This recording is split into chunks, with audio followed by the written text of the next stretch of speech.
আপকি আদালতে কংগ্রেস পার্টির নেতা সচিন পাইলটের ওপর অভিযোগ হলো যে এনার পার্টির মধ্যে বিভ্রান্তি আছে। সচিন, আপনি পার্টির মহাসচিব, আর প্রচুর মানুষ আজকাল এটা মনে করেন যে দেশে ভোট হতে চলেছে, 100 দিন মতো বাকি, আর আপনার পার্টির পুরো শক্তি ন্যায় যাত্রায় বেরিয়ে পড়েছে। ভোটের কোনো চিন্তা নেই নাকি?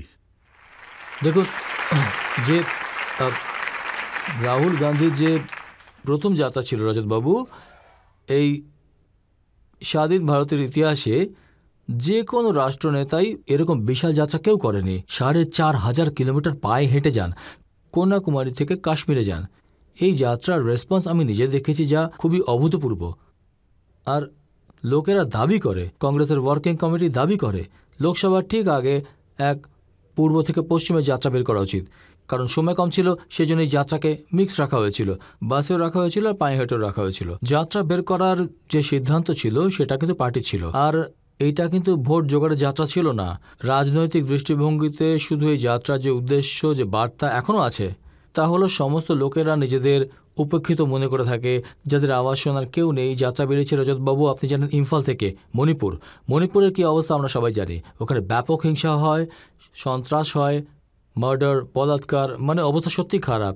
এই সমস্ত লোকের কথা শোনার জন্য, তাদের পাশে দাঁড়ানোর জন্য, আর ন্যায় যখন কথা বলে, সে দেশের মহিলা হোক বা যুবক হোক, কৃষক হোক, ওদের ন্যায় পাওয়ার দরকার শাসনের থেকে। আর বিপক্ষে থাকাকালীন এরকম কথা বলা কোনো ভুল হওয়ার নয়। আর নির্বাচন তো গরমকালে হবে, তাই জানুয়ারি থেকে মার্চ পর্যন্ত 50-60 দিন রাহুল গান্ধী এই চেষ্টা চালাচ্ছেন এই বিষয়গুলির উপর দৃষ্টিপাত করার জন্য, সরকারের ধ্যান আকর্ষণ করার জন্য। তো আমি এতে অন্তত খারাপ কিছু দেখতে পাই না। আর এটা তখন হচ্ছিল যখন পুরো পার্টির সমস্ত লোক বলছিল প্রথম যাত্রা খুব সফলভাবেই লোকেদের মধ্যে একটা উৎসাহের সৃষ্টি হয়েছিল। আর এটাও ঠিক যে নির্বাচনে কর্ণাটকে জিতলাম, মধ্যপ্রদেশ হেরে গেলাম, হার জিত হয়ে থাকে, কিন্তু রাজনীতিতে কিছু আদর্শ থাকা চাই, কিছু নীতি থাকা চাই। আর সেই আদর্শকে যদি আমরা সামনে রেখে এগিয়ে যাই, তবে পার্টিও ফায়দা পাবে আর দেশও তার সুফল পাবে। দেখুন, এরকম সময় যখন আপনি অনেকগুলো বিরোধী দলের সাথে অ্যালায়েন্স করেছেন, যে সময় সিট ভাগাভাগি নিয়ে আলোচনা চলছে, যে সময় এই বিষয়ে চর্চা হচ্ছে যে পাঞ্জাবে কার সাথে অ্যালায়েন্স হবে, কতগুলি সিট হবে, সেই সময় পার্টির লিডারশিপ, রাহুল গান্ধী মেনলি যিনি সিদ্ধান্ত নেন, উনি তো থাকছেন না। এরকমটা না। দেখুন, কংগ্রেস পার্টির একজন অধ্যক্ষ আছেন, খড়গে স্যার। আর খড়গে স্যার, সবাই জানে খড়গে স্যার কেমন অধ্যক্ষ। দেখুন, আপনি যাই বলুন, আমাদের কংগ্রেসের যে প্রেসিডেন্ট, কংগ্রেসের যিনি অধ্যক্ষ হন, আর আমাদের কমিটি, ইন্ডিয়ান অ্যালায়েন্সের যে গ্রুপ হয়, ওই সব কিছুই চলছে। আর সিট শেয়ারিংয়ের ইস্যুটা যদি আলাদা আলাদা রাজ্যে হোক, নেতাদের সাথে কথা বলে হোক, ক্যাম্পেইন করার কথা হোক, এইসব কাজ পাশাপাশি চলছে। কাজ নিয়ে কিছু আটকে নেই, কারণ ভোট সামনেই আছে। কিন্তু এই যাত্রার একটা অনুভব আমরা দেখি, আর এটা আরও একবার দেখার ইচ্ছা কংগ্রেস পার্টি ছিল। কিন্তু ইন্ডিয়া অ্যালায়েন্সের সিট শেয়ারিং বা ক্যাম্পেইন বা স্ট্র্যাটেজি বানানো সবকিছু করা হচ্ছে। কাজ কি আটকে আছে? এমনটাও শোনা যায়, মুখ্যমন্ত্রী ভগবন্ত মান উনি বলছেন যে এক যে ছিল কংগ্রেস, আর কংগ্রেসের আর এক নেতা উত্তর দেন যে এক যে ছিল জোকার। দেখুন, উনি ওনার পার্টির মুখ্যমন্ত্রী একটা স্টেটমেন্ট দিয়েছিলেন, তার কাউন্টারও হয়েছিল। এইসব ছোটখাটো খুনসুটি তো চলতেই থাকে রাজনীতিতে, এটার কি উত্তর দিয়ে বলুন? মমতা ব্যানার্জি তো বলেন যে বামপন্থীদের সাথে উনি কোনো মতেই বসবেন না। ওনার বক্তব্য যে কংগ্রেস পার্টিকে আজকাল বামপন্থীরাই চালাচ্ছে। না, আমি ওনার সাথে মোটেই একমত নই। মমতা একজন সম্মানীয় নেতা, আর কয়েকবার মুখ্যমন্ত্রী হয়েছেন বেঙ্গলে। ওনার একটা আলাদা ক্ষমতা আছে বেঙ্গলের ভেতর। কিন্তু ইন্ডিয়ান অ্যালায়েন্সের সবাই এক জায়গায় দাঁড়িয়ে আছে। বেঙ্গলে সিট শেয়ারিং কীভাবে হবে তার উপর আলোচনা করা হচ্ছে, ফল খুব শীঘ্রই পাওয়া যাবে। কিন্তু যে উদ্দেশ্য ছিল এই ইন্ডিয়া অ্যালায়েন্সের পার্টনাররা, আপনি ওদের সবার পার্টিদের ভোট যদি যোগ করেন তো প্রায় 60% বেশি ভোট পেয়েছে। আর এই যে এনডিএর পার্টনারদের মাত্র 35% ভোট পেয়েছে। তো ভাবতে হচ্ছে বিজেপিকে যে ইন্ডিয়ান অ্যালায়েন্সের এই সকল দলগুলো একসাথে যদি লড়ে আর নির্বাচন যদি 1-1 হয়ে যায় তো যা কিছু হতে পারে। সেই জন্য ওরা বেশি চিন্তিত ইন্ডিয়ান অ্যালায়েন্সের ঐক্য থেকে। আর যদি সিট শেয়ারিংয়ের কথা বলে, দেখুন, আঞ্চলিক দলেও একটা গুরুত্ব হয়, হোক না সেটা বেঙ্গল হোক, মহারাষ্ট্র হোক, বিহার হোক, পাঞ্জাব হোক। তবে রাষ্ট্রের ক্ষেত্রে প্যান ইন্ডিয়া লেভেলে যদি বিজেপিকে কেউ চ্যালেঞ্জ করতে পারে ন্যাশনালি, তবে সেটা কংগ্রেস পার্টি। আর আমরা সবাই এটা জানি যে আমাদের কিছু না কিছু গিভ অ্যান্ড টেক করতে হতে পারে, সিট শেয়ারিং করতে হতে পারে। আমরা তার জন্য তৈরি, কারণ এই ভোটে জেতাটা জরুরি গণতন্ত্রের জন্য, লোকতন্ত্রের জন্য, দেশের জন্য। মজবুত বিপক্ষে থাকলে তবেই ডেমোক্রেসি থ্রাইভ করে। সেই জন্য ইন্ডিয়ান অ্যালায়েন্স যে একটা জোটবদ্ধ হয়েছে তা মানুষের জন্য হয়েছে, আর তার জন্যই সবকিছু সমাধান করে আমরা সিট শেয়ারিং করে নেব। আচ্ছা, এটা ভাবছেন না যে হাতে সময় কম আর এটা এখনো ঠিক হলো না যে অ্যালায়েন্সের কর্ণধার কে হবেন, প্রধানমন্ত্রী পদের দাবিদার কে হবেন? না, আমরা বর নেই অথচ বরযাত্রী হাজির। না, আসলে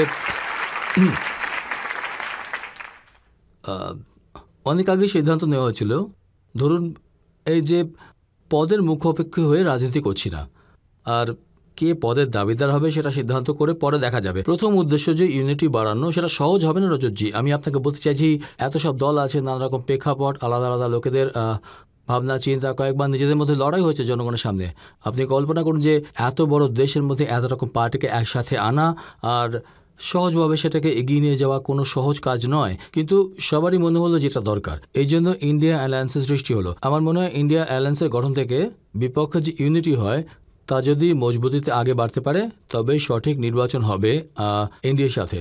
আর ভুলে যাবেন না, ইন্ডিয়ার যে পার্টনাররা আছে, সেটা আকালি দল হোক বা শিবসেনা হোক বা জেডিইউ হোক, সবাই কিন্তু বিজেপিকে ছেড়ে চলে গেছে। আর বিজেপি যদি মনে করে যে একা দমে সে পুরো ময়দানকে জিতে যাবে, তাহলে সেটাও জানা যাবে লোকসভা নির্বাচনের পর। আপনি বলছেন যে আপনারা ইস্যুর ওপর ভোট লড়বেন। এখন একটা সবচেয়ে বড় ইস্যু বিগত 9 বছর ধরে চলছে, যা রাহুল গান্ধীর মাথায় রয়েছে, তা হলো আদানি। উনি বলেন যে মোদিজি তো আদানিকে এয়ারপোর্ট দিয়ে দিয়েছেন, ওনাকে জমি দিয়েছেন, ফেভার করেছেন, ওনাকে পোর্ট দিয়েছেন। কিন্তু কংগ্রেসের মুখ্যমন্ত্রী রেবন্ত রেড্ডি, উনি মুখ্যমন্ত্রী হয়েছেন তেলেঙ্গানাতে, আর মুখ্যমন্ত্রী হয়েই প্রথম এগ্রিমেন্ট উনি আদানির সাথেই সই করেছেন 12,400 কোটি টাকায়। যে কোনো উদ্যোগপতি হোক বা কোনো ইন্ডাস্ট্রিয়ালিস্ট হোক, যদি সে কোনো কম্পিটিশনে কোনো বিল্ডিংয়ে কোয়ালিফাই করতে পারে বা রাজ্যে ইনভেস্ট করতে থাকে, যে কোনো স্টেট গভর্নমেন্ট চাইবে যে টাকা আসুক, নিবেশ হোক, উদ্যোগ আসুক, রোজগার বাড়ুক। এটা কোনো খারাপ কথা নয়। কিন্তু যদি নিয়মকানুনকে তুলে রেখে এরকম কোনো রাস্তা বার করেন যে দেশের বিশাল কিছু খনিজ পদার্থ, বিজলি বিভাগ, বিমান ব্যবস্থা, পোর্ট, রেলওয়ে শুধু একজন বা দুজনকে দিতে চান, তাহলে দেশের সম্পত্তি এগুলো, এসবের কোনো ট্রান্সপারেন্ট পদ্ধতিতে কাজ হওয়া উচিত ছিল। আমাদের শুধু একটাই প্রশ্ন, যে যেরকমটা দেখা যাচ্ছে তাতে সন্দেহের প্রশ্ন থেকে যায়।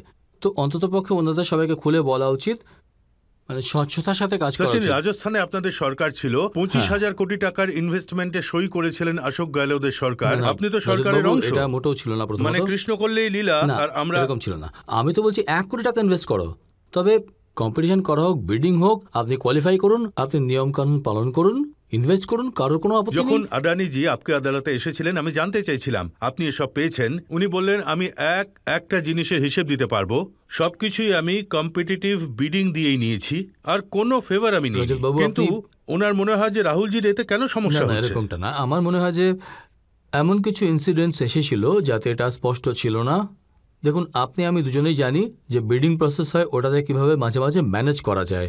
দুই ক্ষেত্রে যদি কোনো সন্দেহ মানে যেখানে কংগ্রেসের সরকার আছে সেখানে কিছু ম্যানেজ হয় না, আর যেখানে বিজেপির সরকার আছে সেখানে ম্যানেজ হয় না, এসব আমি বলছি রাষ্ট্রীয় লেভেলে। এটা ডাবল স্ট্যান্ডার্ড হয়ে যাচ্ছে নাকি? দেখুন, আপনি 9 বছর ধরে ক্রমাগত আম্বানি আদানিকে গালি দিয়ে যাবেন, আর তারপর কংগ্রেসের সরকার হলে ওনাদের কন্ট্রাক্টও দেবেন। যদি কোনো ইন্ডাস্ট্রিয়াল গ্রুপে ট্রান্সপারেন্টের সাথে কিছু কাজ করতে চায়, যে কোনো স্টেট হোক, করা উচিত। আর যদি অস্বচ্ছতার সাথে করে, তবে কংগ্রেস সরকারে হোক না কেন, সেটার বিচার হওয়া উচিত। আমার তো মনে হয় মাপদণ্ড সমান হওয়া উচিত। যদি কোথাও লোকেদের সন্দেহ হয় এখানে কোনো গন্ডগোল হয়েছে বা কোনো কোর্ট কেস চলছে বা ওরকম কোনো রিপোর্ট এসেছে যাতে আমাদের মনে হয় কোথাও ভুল হয়েছে, সেটাও সঠিক হবে না। মুশকিল হচ্ছে নিজেকে ডিফেন্ড করতে। একদমই না। আমি দেখুন, আমরা যখন সরকারে ছিলাম ইউপিএতে, প্রত্যেক দিন আরোপ লেগেই থাকতো, ক্রনিক ক্যাপিটালিজম, এটা হচ্ছে ওটা হচ্ছে। আজ 10 বছর হয়ে গেছে বিজেপি সরকারের, কিচ্ছু প্রমাণ করেনি।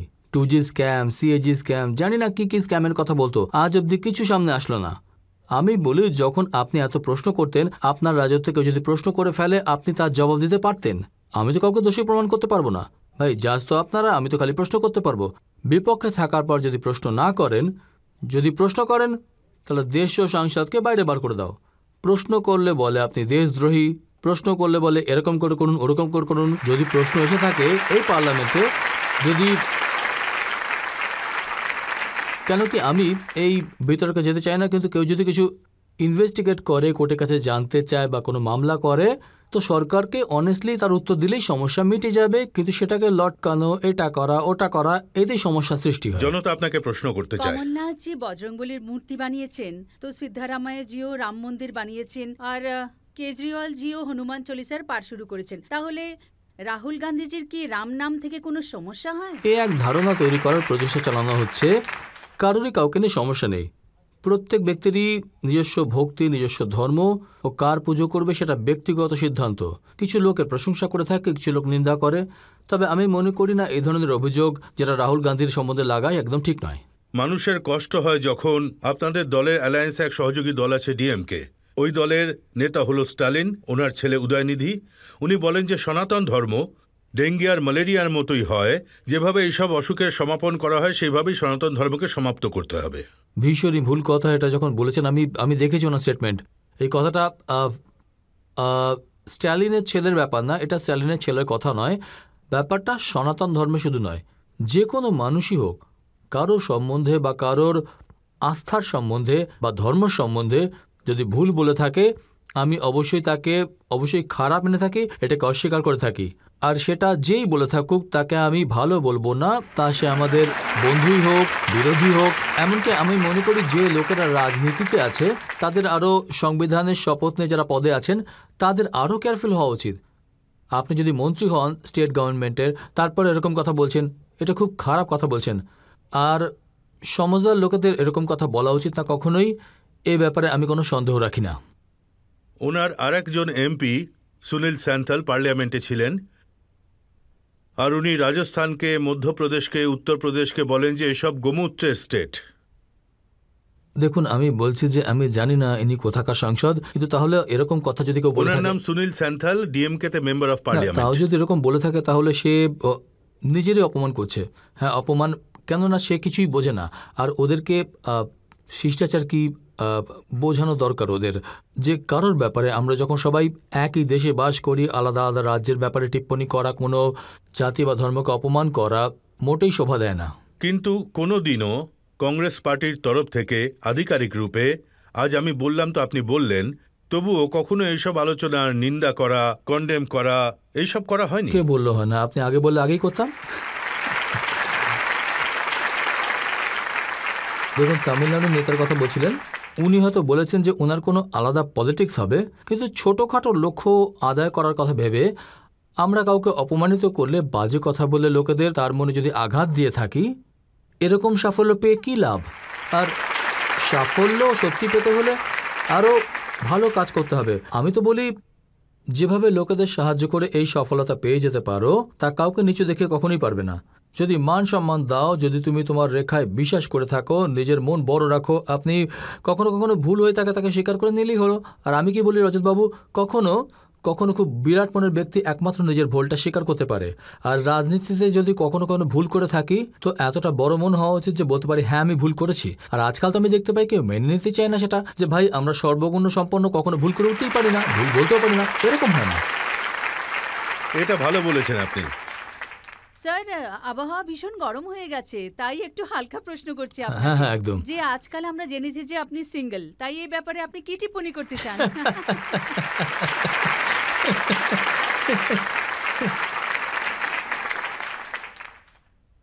আচ্ছা, অনেক মেয়েরাই নিশ্চয়ই আপনাকে এই প্রশ্ন করে থাকে।